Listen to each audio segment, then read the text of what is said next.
So we're getting to investigate rules for solving multiplication problems with multiples of 10.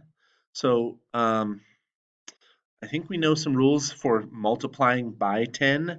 Now we're going to use that rule to help us understand numbers that are at multiples of 10. So 10, 20, 30, 40, 50, 60, even into the hundreds today. Is there any reason why we would investigate rules for solving multiplication problems with multiples of 10? We're working in more complex problems and we're sharpening our multiplication skills, okay? You may have seen this where you get a, let's see, something that looks like it's a magic triangle. It's got multiplication and division. So you might see something like where you get 5 and 3, and let's say, so 5 and 3 is 15, right? So when you're multiplying, and you would see the symbols in the middle here, you'd see that multiplication symbol, or you might see the division symbol. So there's several multiplication and division symbols, but those are the ones that'll be listed today or shown today. So what this is showing you, and I want to make sure I have some eyes and ears and everybody's with me here. What this is showing you is that 5 times 3 is 15. This also, and I should put this up here as well, this sharpens our division skills as well. Because as we know, division is the opposite of multiplication, right? So we could say 15 divided by 5 is 3. We could also say 15 divided by 3 is 5. For our purposes right now, we're going to be looking simply at something like this. 3 times 5 equals 15, okay? Well, there's a little bit of magic to it. So what it'll show when you're writing down your problems today, it'll say original fact there, okay? Original fact, okay? And then it's going to say something about an extended fact. So an extended fact means that we're working into the tens place on this, okay? So the idea is, knowing that we know 5 times 3 is 15, we also can say, I think we know this, 5 times 10 equals 50.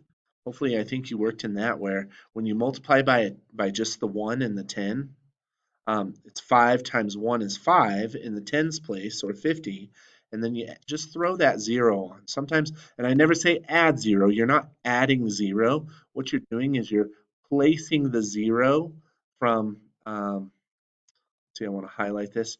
You're placing the 0 from the number in the tens place here. Let's see, let me get a little highlighter on it. That's not the highlighter.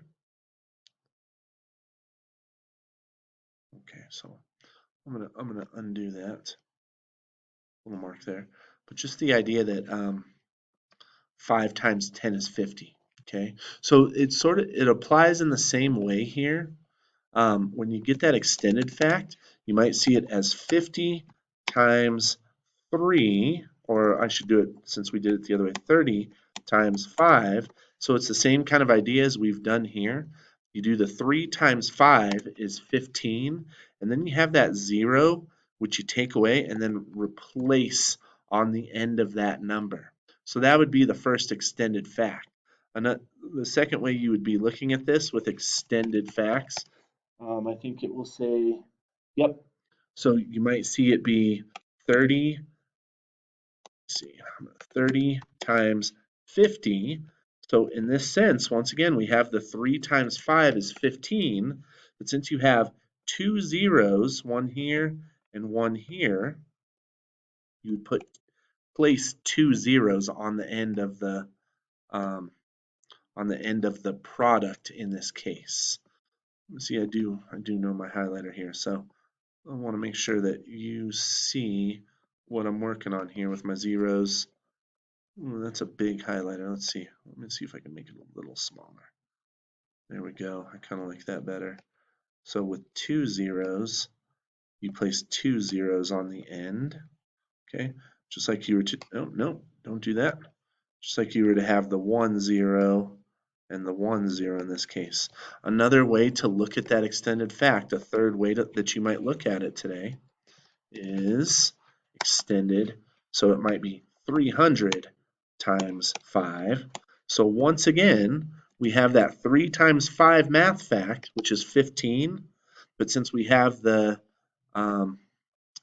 2 zeros that we would move and replace right here, it would once again, you would place those 2 zeros at the end of that 15 to show that what we're doing is marking place value again. So once again, we've done a lot of work with place value and number sense. So I'm going to add that to our why are we doing this as well.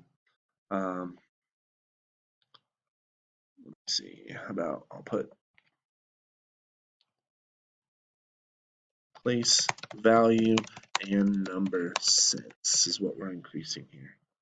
Let's see, place value and number sense. Wonderful.